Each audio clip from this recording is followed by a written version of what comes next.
Hello दोस्तों, our study notes channel में आपका स्वागत है। दोस्तों, आज हम आप लोग के लिए लेकर आए हैं जो मेरे द्वारा बनाया गया खुद का शॉर्ट्स नोट्स है, वह आप लोग के लिए लेकर के आज आए हैं। तो दोस्तों, आज हम देखेंगे कि एक ऐसा टॉपिक इसमें लेकर के हमने आया है जो कि अधिनियम है। जो भी अधिनियम है उसका शॉर्ट्स नोट्स जो भी उससे फैक्ट के रूप में जो पूछा जाता है, उसको हम आज लेकर के आए हैं और ये मेरा खुद का बनाया हुआ है। खुद से हम चीज़ों को एक साथ एकत्रित करके जो एग्जाम में हमेशा खासकर बिहार दरोगा के लिए आपको बता दें कि यहाँ से हमेशा 2 क्वेश्चन पूछा जाता है। दोस्तों यह जो है इतना पेज है, 2 से 3 पेज है और 3 पेज में आपको यहाँ से हमेशा 2 क्वेश्चन पूछ लिया गया है। इसलिए हमने इसको जो है शॉर्ट्स नोट के रूप में इसको एक साथ एकत्रित करके बना लिया हूँ। क्योंकि हमेशा यहाँ से क्वेश्चन पूछा ही पूछा जाता है, किसी न किसी रूप में आपको यहाँ से जो है पूछ लिया जाएगा। तो आइए हम आज उसी पे बात करेंगे कि इसमें क्या-क्या प्रावधान आया, जो महत्वपूर्ण अधिनियम आया, उसमें क्या-क्या फैक्ट है, क्या बातें हैं और क्या-क्या हमेशा पूछा गया है, उस पे हम आज आप लोगों से बात करेंगे।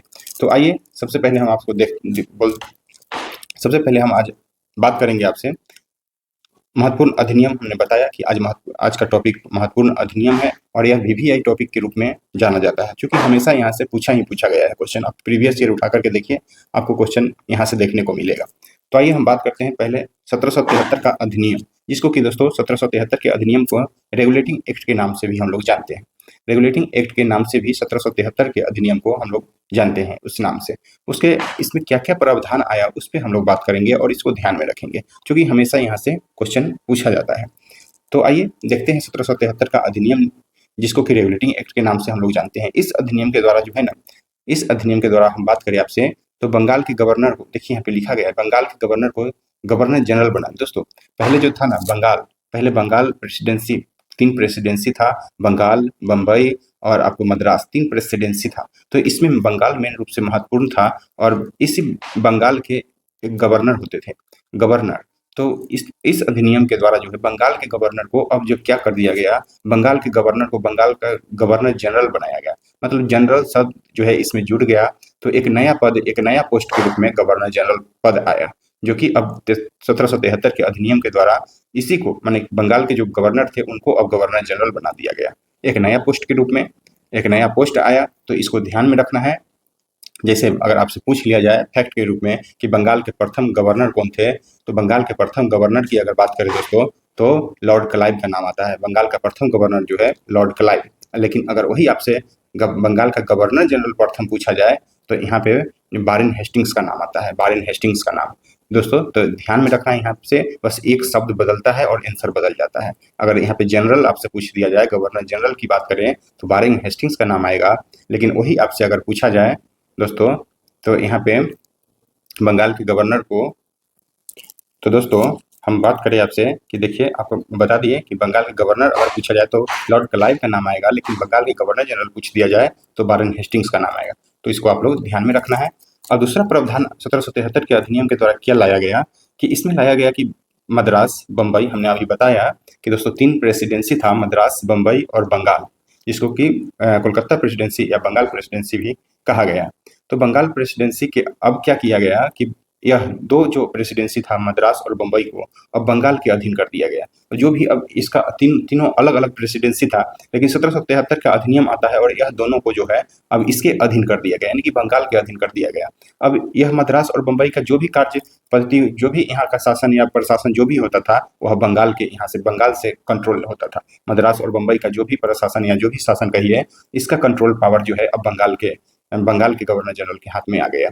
तो यहाँ का यह नाम मात्र का गवर्नर जनरल रह गया, जो मेन रूप से अब यहाँ से कंट्रोल होता था मद्रास और बम्बई को। तो ध्यान में रखना है हम लोग को, मद्रास और बम्बई अगर आपसे क्वेश्चन पूछ दिया जाए, इस तरह से क्वेश्चन यहाँ पे बनेगा कि मद्रास और बम्बई को किस अधिनियम के द्वारा जो है बंगाल के अधीन कर दिया गया, तो 1773 के अधिनियम या रेगुलेटिंग एक्ट के अधिनियम के द्वारा किया गया।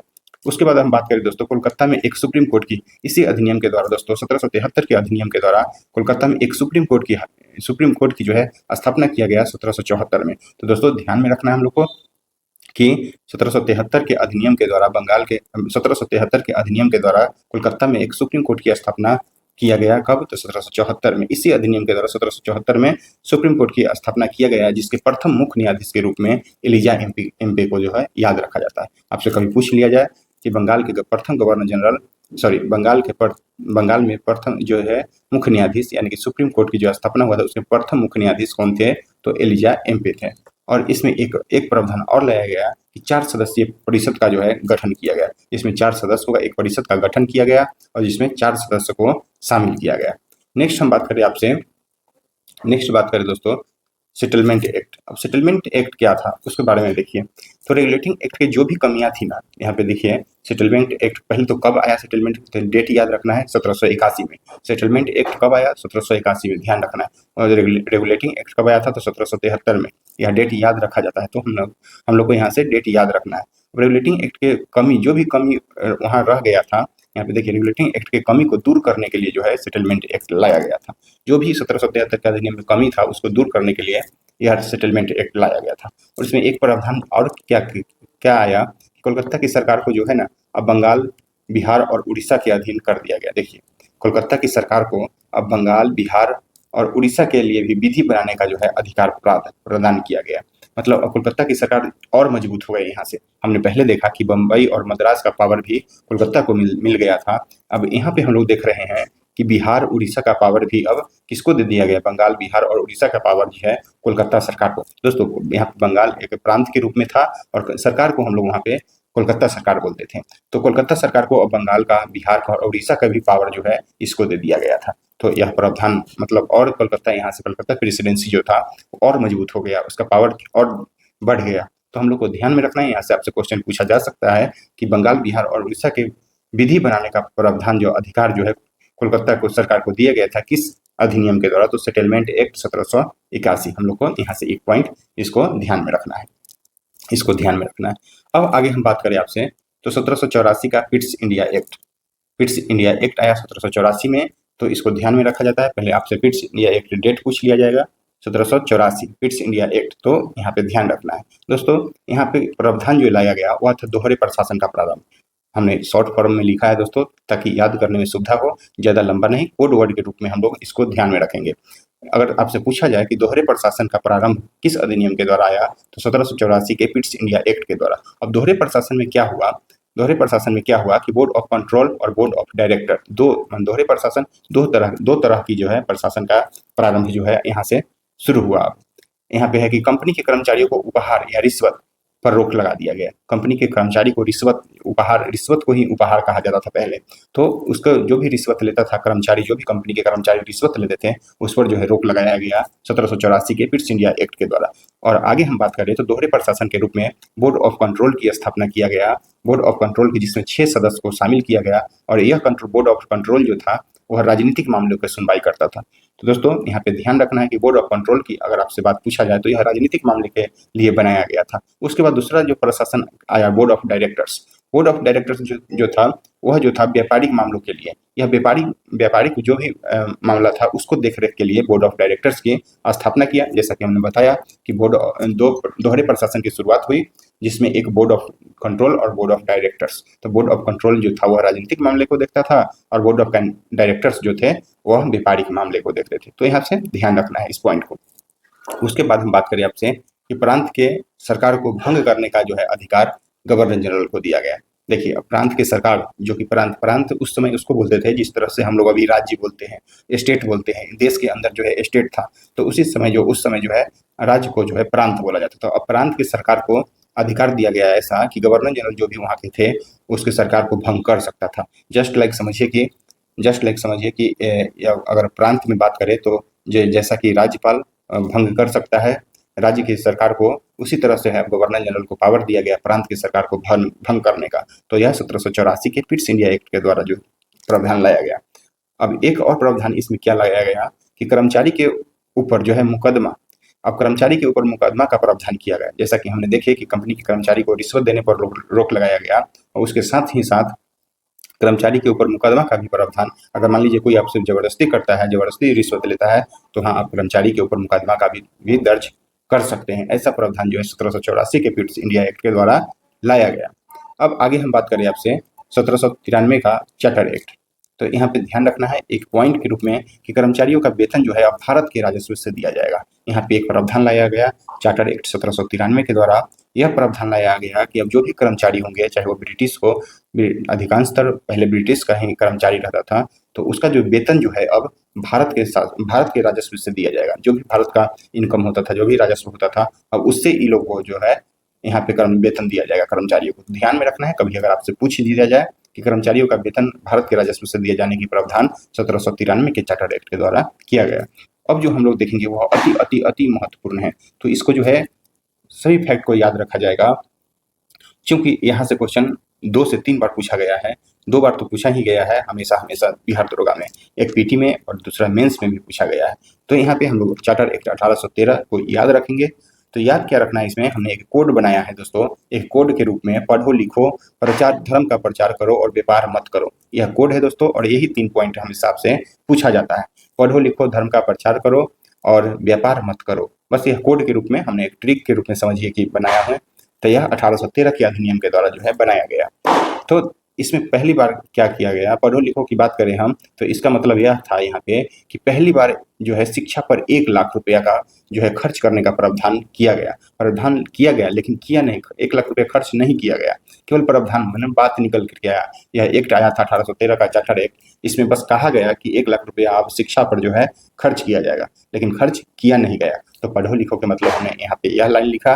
दूसरा में दोस्तों, दूसरा बात हम लिखा है कि धर्म का प्रचार करो। तो धर्म का प्रचार में हम क्या बताएं कि ईसाई लोग जो थे, ईसाई पादरी को धर्म का प्रचार करने के लिए जो है भारत में छूट दिया गया। दोस्तों यह 1813 के अधिनियम आया, जिसमें कि पहले भारत में ईसाई लोग उतना नहीं थे, अंग्रेज लोग अधिकांशतर ईसाई लोग ही थे, तो इनको जो है छूट दिया गया भारत में कि आप लोग आइए और धर्म को प्रचार कीजिए यहाँ पे, ईसाई मिशनरी को। तो ईसाई धर्म का प्रचार करने के लिए भारत में छूट दिया गया, पहले यह अधिकार नहीं था। अब 1813 के चार्टर एक्ट के द्वारा जो है ईसाई धर्म को प्रचार करने के लिए भारत में छूट दिया गया।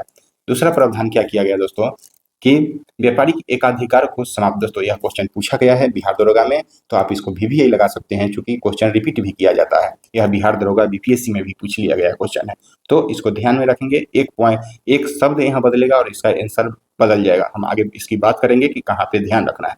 व्यापारिक एकाधिकार को समाप्त कर दिया गया, कंपनी के व्यापारिक अधिकार को जो है समाप्त किया गया 1813 के अधिनियम के द्वारा। तो यहाँ पे व्यापारिक एकाधिकार को ध्यान में रखना, व्यापारिक एकाधिकार पूर्ण रूप से नहीं, यहाँ पे था चीन और चाय को छोड़कर जो है कंपनी के व्यापारिक अधिकार को समाप्त कर दिया गया। चीन के साथ, जो चीन हमारा देश है, तो उसके साथ व्यापार करने की छूट दिया गया। और पूर्वोत्तर भारत के जो चाय का बाजार था, चाय का व्यापारी जो होता था, उसके जो छूट दिया गया कि आप चाय का व्यापार कर सकते हैं और चीन के साथ भी आप व्यापार कर सकते हैं। तो यह अधिकार जो है 1813 के अधिनियम के द्वारा दिया गया। व्यापारिक एकाधिकार को समाप्त किया गया और चीन और चाय के साथ को छोड़कर व्यापारिक अधिकार को जो है समाप्त किया गया। उसके बाद है अंग्रेजी साम्राज्य की संवैधानिक स्थिति को पहली बार जो है स्पष्ट किया गया। अब अंग्रेजी साम्राज्य के पहले संवैधानिक स्थिति क्या होने वाली थी, वह जो है पहली बार इस एक्ट के द्वारा जो है स्पष्ट रूप से कहा गया, चाहे किया गया। अब आगे हम बात करें दोस्तों, तो यह 1833 का चार्टर एक्ट आता है। अब 1833 का चार्टर एक्ट जब आता है ना, तो यहाँ पे क्या कहा गया कि व्यापारिक अधिकार को पूर्ण रूप से समाप्त कर दिया गया। दोस्तों हमने यहाँ पे क्या पढ़े कि व्यापारिक एकाधिकार को समाप्त कर दिया गया 1813 के अधिनियम के द्वारा, लेकिन यहाँ पे था कि व्यापारिक अधिकार को पूर्ण रूप से जो है समाप्त कर दिया गया। तो देखिए यहाँ दोनों एकदम सेम लाइन है, वो केवल पूर्ण शब्द जुट गया और इसका आंसर जो है बदल गया। तो ध्यान में रखना है ऐसी ही छोटी छोटी पॉइंट को, क्योंकि यह भी पूछा गया है बिहार दरोगा में, और यह भी पॉइंट पूछा गया है, और यह भी जो है पूछ लिया गया है। आप प्रीवियस ईयर क्वेश्चन उठाइएगा, आपको मिलेगा यह पॉइंट देखने को। तो यहाँ पे हम लोग को ध्यान रखना है। तो पूर्ण शब्द के मतलब क्या हुआ यहाँ पे कि पहले जो यहाँ पे चीन और चाय का को छोड़कर जो एकाधिकार समाप्त हुआ था, अब यहाँ पे चीन और चाय का भी व्यापारिक अधिकार समाप्त कर दिया गया। तो ध्यान में रखना है, यहाँ से पूर्ण रूप से जो है व्यापारिक अधिकार समाप्त हो गया। तो किस अधिनियम के द्वारा? 1833 के अधिनियम के द्वारा। तो यहाँ पे ध्यान रखने वाली बात है, केवल पूर्ण शब्द जुटेगा और आंसर बदल जाएगा। तो ऐसा एग्जामिनर क्वेश्चन पूछता है, तो यहाँ पे ध्यान रखने की बात है। उसके बाद हम बात करें दोस्तों, भारत में गवर्नर जनरल का पद लाया गया। हमने जैसा कि बताया दोस्तों कि 1773 के रेगुलेटिंग एक्ट के द्वारा जो है पहली बार बंगाल के गवर्नर को गवर्नर जनरल जिस तरह से बनाया गया, उसी तरह 1833 के अधिनियम के द्वारा जो है भारत के भारत में गवर्नर जनरल का पद, अब बंगाल के गवर्नर जनरल को जो है भारत के गवर्नर जनरल यहाँ पे बनाया गया। तो और भारत के गवर्नर जनरल के द्वारा जो है दोस्तों यह प्रथम, अगर आपसे पूछ दिया जाए कि भारत के प्रथम गवर्नर जनरल कौन बने, तो यहाँ पे इनका नाम आएगा विलियम बेंटिंग का, विलियम बेंटिंग। तो ध्यान में रखना है यहाँ पे, विलियम बेंटिंग की बात करें हम तो यह भारत के प्रथम गवर्नर जनरल के रूप में आए थे। जिस तरह से हमने बताया कि 1773 में रेगुलेटिंग एक्ट के द्वारा बंगाल के गवर्नर को गवर्नर जनरल बनाया गया, उसी तरह बंगाल के गवर्नर जनरल को अब भारत का गवर्नर जनरल बना दिया गया।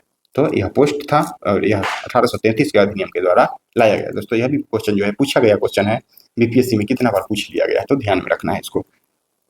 उसके बाद हम बात करें दोस्तों, कंपनी को प्रशासनिक अधिकार दिया गया। अब कंपनी जो थे ना, जो भी पहले जो कंपनी था, कंपनी जो आपको व्यापार करती थी, उसको प्रशासनिक अधिकार दिया गया।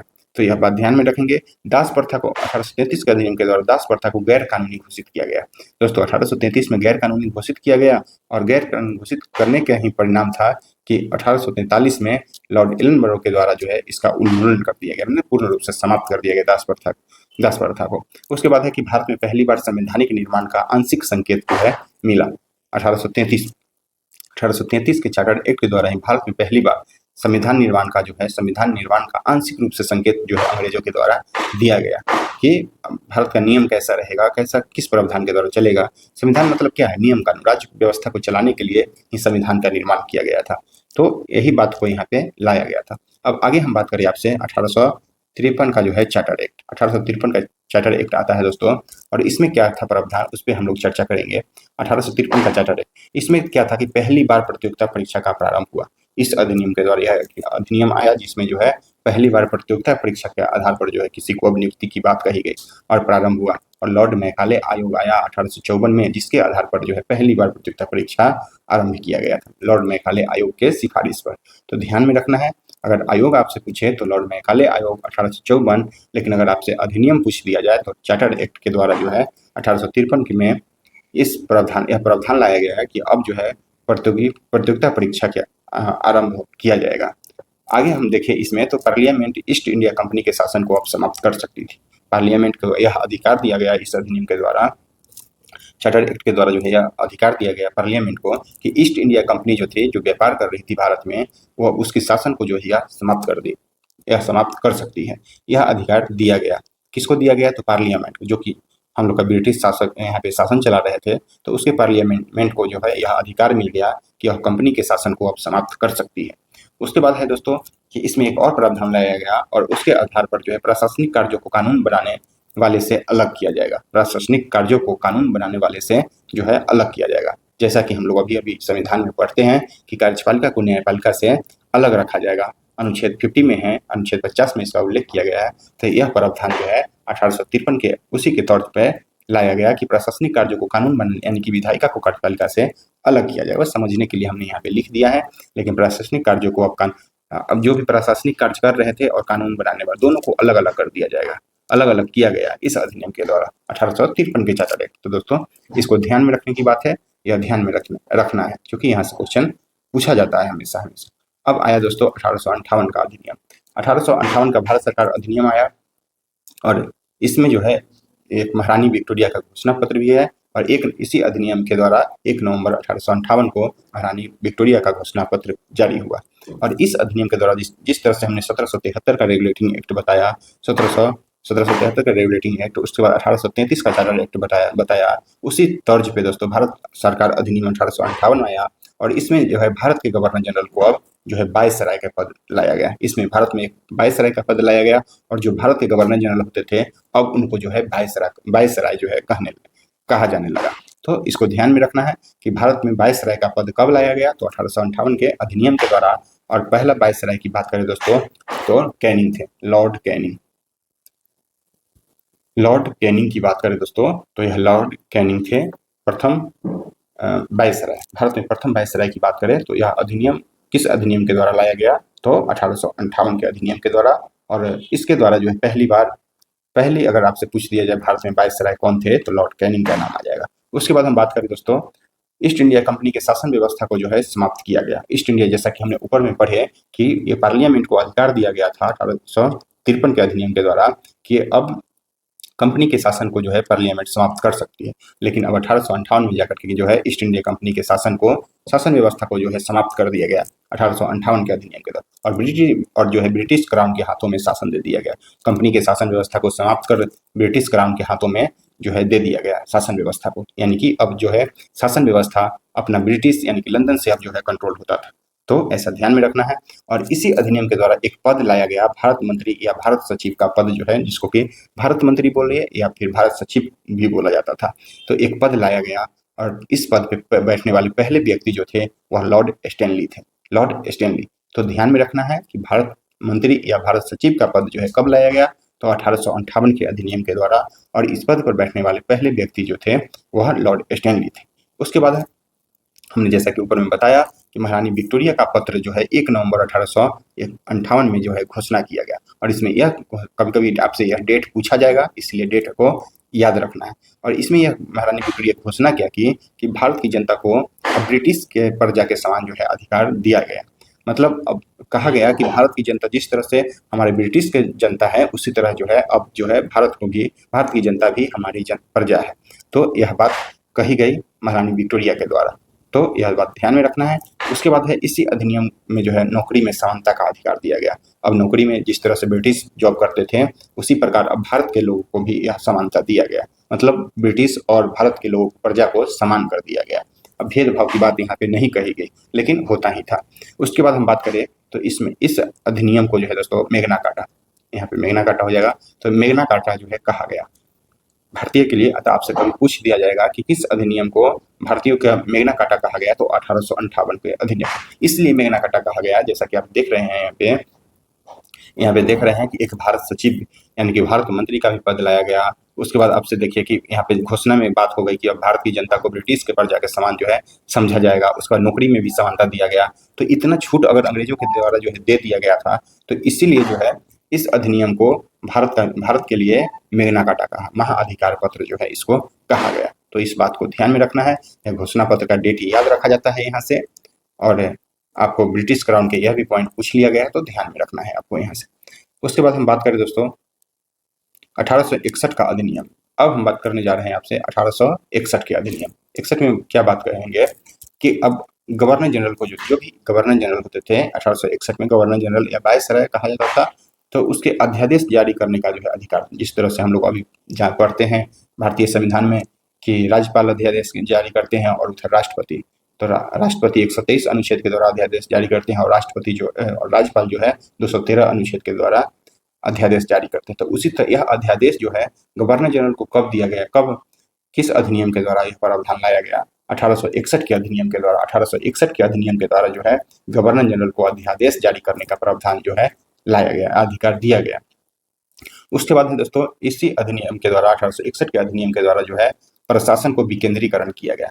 प्रशासन को विकेंद्रीकरण जो है किया गया, जैसा कि हम लोग अभी पढ़ते हैं विकेंद्री के रूप में पंचायती राज, और इसी तरह से जो है यहाँ पे भी विकेंद्रीकरण किया गया। विकेंद्री मतलब बांट दिया गया, प्रशासन को बांट दिया गया, बांट करके अब जो है यहाँ शासन किया जाएगा। उसके बाद विभागीय प्रणाली की शुरुआत किया गया।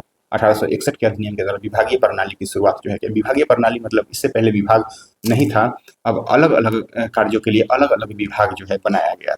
जिस तरह से अभी भी हम लोग देखते हैं, अभी से तुलना अगर करें तो जिस तरह से कोयला मंत्रालय अलग हो जाता है, कपड़ा मंत्रालय अलग हो जाता है, फिर से आपको बता दें कि कृषि मंत्रालय अलग हो जाता है, उसी तरह से यहाँ पे अलग अलग जो है विभाग का प्रावधान लाया गया। विभागीय प्रणाली की शुरुआत 1861 के अधिनियम के द्वारा जो है किया गया। उसके बाद हम बात करें दोस्तों तो वायसराय को नियम बनाने का अधिकार अब दे दिया गया। अब वायसराय यहाँ पे अब खुद से जो है नियम भी बना सकते थे, तो यह अधिकार दिया गया। पहले तो अध्यादेश जारी करने का अधिकार दिया गया, अब इनको नियम बनाने के भी अधिकार दे दिया गया, और नए राज्यों का निर्माण भी करने का अधिकार दिया गया। 1861 के अधिनियम के द्वारा नए राज्यों का निर्माण भी हो सकता था, उसमें जो है अधिकारी को नियुक्ति करने का भी अधिकार इनको वायसराय को दिया गया। टोटल पावर जो है अब वायसराय के हाथों में दे दिया गया था। मतलब 1861 के अधिनियम, अगर आपसे क्वेश्चन पूछ लिया जाए यहाँ पे कि 1800 किस अधिनियम के द्वारा टोटल पावर जो है अब वायसराय के हाथों में चला गया था, तो 1861 के अधिनियम के द्वारा यह पावर जो वायसराय को मिल गया था। तो ध्यान में रखना है इसको, यहाँ से इस पॉइंट को। उसके बाद हम बात करें दोस्तों महारानी विक्टोरिया का घोषणा पत्र। जिस तरह से हमने ऊपर भी पढ़ा कि एक घोषणा पत्र आया था, अब यह 1876 में एक दिल्ली दरबार लगा था। दिल्ली दरबार भव्य रूप से सजाया गया था, और वहाँ पे एक दिल्ली दरबार लगी थी दिल्ली में, और यहीं पे महारानी विक्टोरिया आई थी 1876 में, और यहाँ पे घोषणा किया गया था कि औपचारिक रूप से भारत का ब्रिटिश सरकार में जो है विलय किया गया। औपचारिक रूप से इस मतलब घोषणा में, इस घोषणा के द्वारा जो है औपचारिक रूप से भारत को जो है ब्रिटिश सरकार में विलय कर लिया गया। समझिए कि उस महारानी विक्टोरिया को इसी में सामग्री घोषित की गई थी। महारानी विक्टोरिया को एक पुरस्कार के रूप में सामग्री घोषित किया गया था। तो इसको ध्यान में रखना है। कभी कोई पूछा जाता है कि महारानी विक्टोरिया को कब सामग्री घोषित किया गया, तो 1876। यहाँ से यही पॉइंट बनता है। अब आगे हम बात करें दोस्तों, तो यहाँ पे कुछ हमने एक फैक्ट के रूप में, पॉइंट के रूप में एक साथ ले लिया है ताकि कोई गलती गड़बड़ ना हो। तो इसको ध्यान रखना है। इस 3 पॉइंट को अति महत्वपूर्ण हो जाएगा, क्योंकि कभी भी आपसे पूछा जा सकता है किसी भी रूप में। तो इसमें क्या था प्रावधान कि कंपनी के शासन को समाप्त करने का प्रावधान कब लाया गया, तो 1853 के। दोस्तों हमने ऊपर में पढ़ लिया हूँ, लेकिन यह पॉइंट कंफ्यूजन वाले पॉइंट हो सकती है, इसलिए हमने यह सबको एक साथ कर दिया। तो कंपनी के शासन को समाप्त करने का प्रावधान कब लाया गया, तो 1853 के चार्टर एक्ट के द्वारा। उसके बाद है ईस्ट इंडिया कंपनी के शासन को समाप्त कब किया गया, तो 1858 के अधिनियम के द्वारा, या 1858 में जो है समाप्त कर दिया। ईस्ट इंडिया कंपनी को भंग कब किया गया, तो 1874 में। तो देखिए यहाँ पे ध्यान रखने की बात क्या है कि ऊपर में क्या कर कि कंपनी के शासन को समाप्त करने का प्रावधान लाया गया। यह प्रावधान लाया गया कब, 1853 में। लेकिन ईस्ट इंडिया कंपनी के शासन को समाप्त कब किया गया, तो 1858, यानी कि 5 साल बाद। 5 साल बाद समाप्त कर दिया गया, लेकिन शासन को यहाँ पे समाप्त किया गया। अब यहाँ पे हम बात करें तो कंपनियों को भंग कर दिया गया। ईस्ट इंडिया कंपनी को, मतलब कंपनी को समाप्ति कर दिया गया। ऊपर में शासन को समाप्त किया गया था, लेकिन यहाँ पे जो बात आई तो ईस्ट इंडिया कंपनी को पूरी तरफ से मतलब भंग कर दिया गया। कब, तो 1874 में। तो इसको ध्यान में रखना है, इस 3 पॉइंट को। अब आपसे कभी कभी यह भी पूछा जाता है एज ऑफ कंसेंट एक्ट कब आया, तो 1891 में। तो यह पूछा जाता है, आपको डेट यहाँ से याद रखना है। एज ऑफ कंसेंट एक्ट आपको ध्यान में रखना है। एज ऑफ कंसेंट एक्ट कब, 1891। इसमें प्रावधान क्या किया गया था कि 10 से बढ़ाकर के 12, जो भी शादी विवाह का जो उम्र था, अब 10 से बढ़ाकर के 12 वर्ष कर दिया गया था। पहले 10 वर्ष में भी शादी हो जाती थी, अब यह प्रावधान लाया गया इसके द्वारा। एज ऑफ कंसेंट एक्ट 1891 में अब 10 वर्ष से बढ़ाकर के 12 वर्ष कर दिया गया। अब आगे हम देखते हैं दोस्तों 1892 का प्रावधान। 1892 के प्रावधान की बात करें तो यहाँ पे देखिए कि 1892 का प्रावधान में भारत में पार्लियामेंट्री सिस्टम की जो है शुरुआत किया गया। भारत में पार्लियामेंट्री सिस्टम की शुरुआत अब भारत में, जिस तरह से अभी संसद का जो है, उसी तरह पहले जो है पार्लियामेंट्री सिस्टम की शुरुआत अब भारत में किया गया 1892 के प्रावधान के द्वारा। उसके बाद वायसराय की काउंसिल में बहस करने का अधिकार जो है भारतीयों को अब दे दिया गया। पार्लियामेंट्री सिस्टम की शुरुआत हो गई, उसमें भारत के लोगों को कुछ चुन करके रखा गया। अब काउंसिल में 22 तरह की जो भी काउंसिल होती थी, उसमें बहस करने का अधिकार जो है भारतीयों को दिया गया। केंद्रीय और प्रांतीय विधान परिषद में अधिकार क्षेत्र में वृद्धि की बात कही गई। केंद्रीय और प्रांतीय, जिस तरह से अभी राज्य है उसी तरह से पहले प्रांत होते थे, प्रांत बोला जाता था पहले। तो केंद्रीय और प्रांतीय विधान परिषद में जो है अधिकार क्षेत्र में वृद्धि की बात कही गई। अधिकार, जो भी अधिकार था उसको अब अधिकार में वृद्धि मतलब बढ़ोतरी की बात कही गई 1892 का अधिनियम। तो यहाँ से इस पॉइंट को याद रखा जाता है। काउंसिल में बहस करने का अधिकार भारतीयों को किस अधिनियम के द्वारा दिया गया, तो 1892 के अधिनियम के द्वारा। अब आगे हम पढ़ने जा रहे हैं, तो जो कि अति महत्वपूर्ण है। हमेशा यहाँ से जो है दोस्तों क्वेश्चन पूछा जाता है।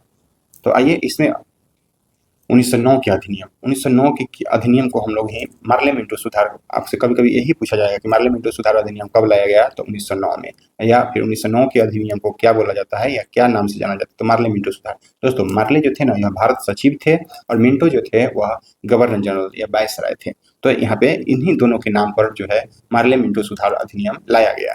तो मार्ले मिंटो सुधार अधिनियम कब लाया गया, 1909 में। इसमें बात कही गई क्या, कि मुसलमानों को पृथक रूप से निर्वाचन का जो है अधिकार दिया गया। अब मतलब मुसलमानों को अलग कर दिया गया, अलग से निर्वाचन की बात कही गई मुसलमानों का। यानी कि अंग्रेजों का जो है दोस्तों यहाँ पे एक समझिए कि फुट डालो और राज करने की बात निकल करके सामने आई। क्योंकि अब हिंदू मुस्लिम को जो है यहाँ से अलग करना, इन लोग का मोटो था कि हिंदू मुसलमान को अलग करना है। तो यहाँ से यह प्रावधान लाया गया जिससे हिंदू मुसलमान लोग अलग हुए। तो यह मुसलमानों को अलग से निर्वाचन करने का अधिकार दिया गया, और पहली बार सांप्रदायिकता के आधार पर जो है निर्वाचन भी हुआ 1909 में। तो यह क्वेश्चन हमेशा पूछा जाता है, तो इसको ध्यान में रखना है। केंद्रीय परिषद में सीटों की संख्या जो है 16 से बढ़ा करके कितना कर दिया गया, तो 60 कर दिया गया। 16 से बढ़ा करके 60 कर दिया गया। केंद्रीय परिषद में सीट की संख्या 16 से बढ़ा करके 60 किया गया। यह ध्यान में रखना है, यह आपसे पूछा जा सकता है। अब आते हैं फिर से 1909 के अधिनियम के बाद जो है मॉन्टेग्यू चेम्सफोर्ड अधिनियम आता है 1919 में।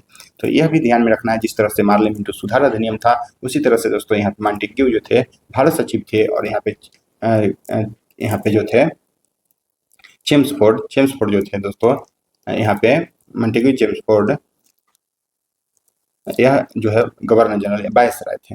तो इस अधिनियम के द्वारा क्या प्रावधान लाया गया कि प्रांत में द्वैत शासन की शुरुआत किया गया। प्रांत में यानी कि राज्य में अब द्वैत शासन को जो है शुरुआत किया गया।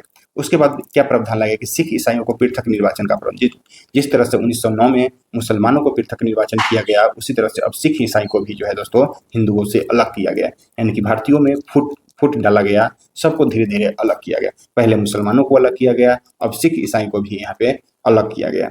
यानी कि सिख ईसाई को पृथक निर्वाचन की बात 1919 के अधिनियम के द्वारा जो है लाया गया। उसके बाद है केंद्र का परिषद विधानमंडल द्विसदनात्मक। अब द्विसदनात्मक की बात द्विसदनात्मक होगा, जिस तरह से अभी लोकसभा राज्यसभा है या द्विसदन, आपसे क्वेश्चन पूछता है सीधे कि द्विसदन या द्विसदनात्मक जो है किस अधिनियम के द्वारा लाया गया केंद्र का परिषद में, तो 1919 के अधिनियम के द्वारा। तो यह ध्यान में रखना है। उसके बाद महिलाओं को पहली बार वोट देने का अधिकार जो है इसी अधिनियम के द्वारा लाया गया। 1919 के अधिनियम के द्वारा, अगर अधिनियम आपसे पूछे महिलाओं के वोट देने का अधिकार, तो 1919 के अधिनियम के द्वारा, लेकिन यह शुरुआत कब हुआ, तो 1926 में। 1926 में महिलाओं के द्वारा पहली बार वोट दिया गया। लेकिन प्रावधान की बात कहें हम तो 1919 में ही यह प्रावधान लाया गया था। अब आगे हम बात करते हैं दोस्तों 1935 के अधिनियम, और यह लास्ट अधिनियम है। तो 1935 के भारत सरकार अधिनियम की बात करें दोस्तों, तो 1935 का भारत सरकार अधिनियम के द्वारा प्रांत में द्वैत शासन, जो 1919 में जो द्वैत शासन प्रांत में लगा था दोस्तों, वह 1935 में आकर के प्रांत में समाप्त किया गया, और जो केंद्र में जो है द्वैत शासन लागू किया गया। यानी कि प्रांत में द्वैत शासन को समाप्त किया गया और केंद्र में जो है लागू कर दिया गया। तो ध्यान रखना है, अगर आपसे पूछे कि प्रांत में द्वैत शासन कब लागू हुआ, तो 1919 के अधिनियम के द्वारा, लेकिन समाप्त कब हुआ, तो 1935 के अधिनियम के द्वारा, और केंद्र में द्वैत शासन कब लागू हुआ, तो 1935 के अधिनियम के द्वारा। दोस्तों यह पॉइंट याद रखना है, चूंकि यह एग्जाम में पूछ लिया गया क्वेश्चन। उसके बाद 1935 के अधिनियम के द्वारा ही संघ सूची, राज्य सूची, समवर्ती सूची लाया गया, और दलितों के लिए जो है अलग से निर्वाचन की बात कही गई। दलितों के लिए अलग से निर्वाचन की बात जो है, अब यहाँ पे देखिए, जिस तरह से 1909 में पार्लियामेंट सुधार अधिनियम में मुसलमानों को अलग किया गया, 1919 में सिख ईसाई को अलग किया गया, उसी तरह जो है अब 1935 में दलितों के लिए भी अलग निर्वाचन लाया गया। यानी कि अब दलित वर्ग को भी जो है अलग कर दिया गया। तो यहाँ पे सबको धीरे धीरे जो है एक छोटे छोटे टुकड़ों में बांट दिया गया, समझिए।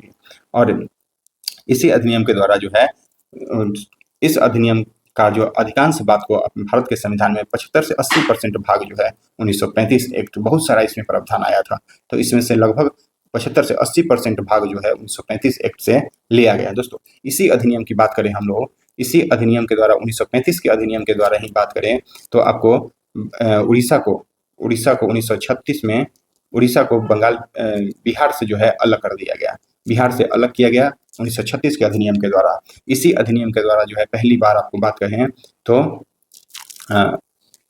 तो दोस्तों जिस तरह से उड़ीसा को अलग किया गया, उसी तरह से 1935 के अधिनियम के द्वारा ही भारत को बर्मा से जो है अब अलग कर, अब बर्मा को जो अभी म्यांमार के नाम से हम लोग जानते हैं, तो उसको जो है भारत से अलग कर दिया गया। तो ध्यान में रखना है, इसी अधिनियम 1935 के अधिनियम के द्वारा, इसी अधिनियम के द्वारा ही 1935 के अधिनियम के द्वारा ही अब भारत में एक संघीय न्यायालय की स्थापना किया गया।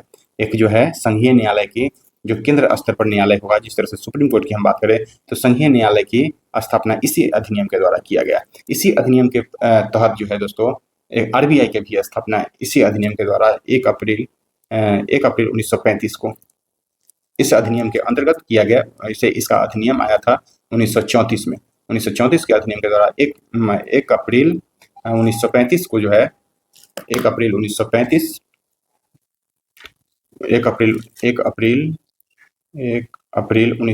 को जो है आरबीआई की स्थापना किया गया, और इसका अधिनियम 1934 में आया था। तो ध्यान रखना है, यही सब प्रावधान था। भारत को बर्मा से अलग किया गया, फिर से उड़ीसा को अलग किया गया। यहाँ पे संघीय न्यायालय की बात आ जाती है, संघीय न्यायालय की स्थापना किया गया, फिर से आरबीआई की स्थापना किया गया।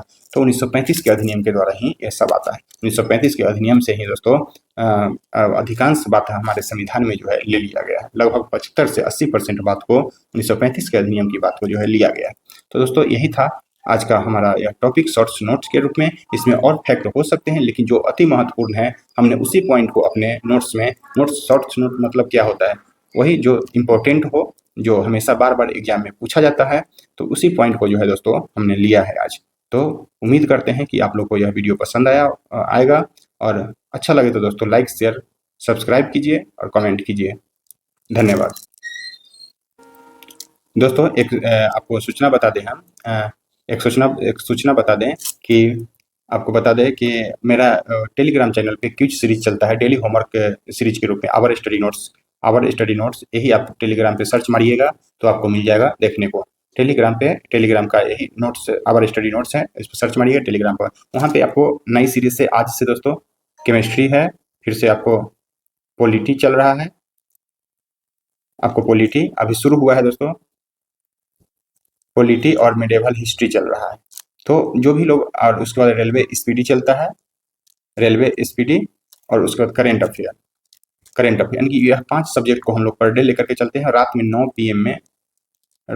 पीएम में दोस्तों इसका टेस्ट होता है। दिन भर पढ़िए और रात में टेस्ट दीजिए, पर डे यह चलता है। तो अभी अभी हम लोग का दोस्तों खत्म हो गया है फिजिक्स के बाद दोस्तों बता देते ज्योग्राफी, और ज्योग्राफी के बाद जो है दोस्तों एंशिएंट हिस्ट्री। यह जो है इतना सब्जेक्ट खत्म हो गया है। तो जो भी लोग अगर जुड़ना चाहते हैं और टेस्ट के रूप में डेली अपने आप को आंकना चाहते हैं, तो आप मेरे टेलीग्राम चैनल से जुड़ सकते हैं और वहाँ पे टेस्ट दे सकते हैं। फ्री ऑफ कॉस्ट है, कोई भी चार्ज नहीं लग रहा है, और यह जिनका भी यह छूटा है उसको भी कवर करवा दिया जाएगा। जैसे ही यह खत्म होगा उसके बाद इनको कवर करवाया जाएगा। और लूसेंट की हमने बात की, उसमें लूसेंट चलता है, लूसेंट, रेलवे स्पीडी और करंट अफेयर स्पीडी। यह 3 बुक को लिया गया है और उसमें सब्जेक्ट वाइज जो है दिया जाता है। पर डे आपको होमवर्क दिया जाएगा, चैप्टर वाइज, पेज वाइज, ऐसे आपको होमवर्क दे दिया जाता है टॉपिक वाइज, और आपको रात में जो है लिया जाता है, टेस्ट के रूप में आपको लिया जाता है। तो जो भी लोग नहीं जुड़े हैं और जुड़ना चाहते हैं, अपने टेस्ट देना चाहते हैं, तो मेरे टेलीग्राम चैनल से जुड़िए और वहाँ जुड़ करके अपना उसका लाभ उठा सकते हैं। बहुत सारे लोग जुड़े हुए हैं, आप भी जुड़िए, पसंद आएगा, क्योंकि क्वेश्चन बिल्कुल एग्जाम ओरिएंटेड क्वेश्चन सेट किया जाता है। तो जो भी लोग नहीं जुड़े हैं एक बार जुड़ करके देखिए, आपको अच्छा लगे तो ठीक है, नहीं बाद बाकी आप स्वतंत्र थे। तो दोस्तों आज के लिए इतना है, धन्यवाद।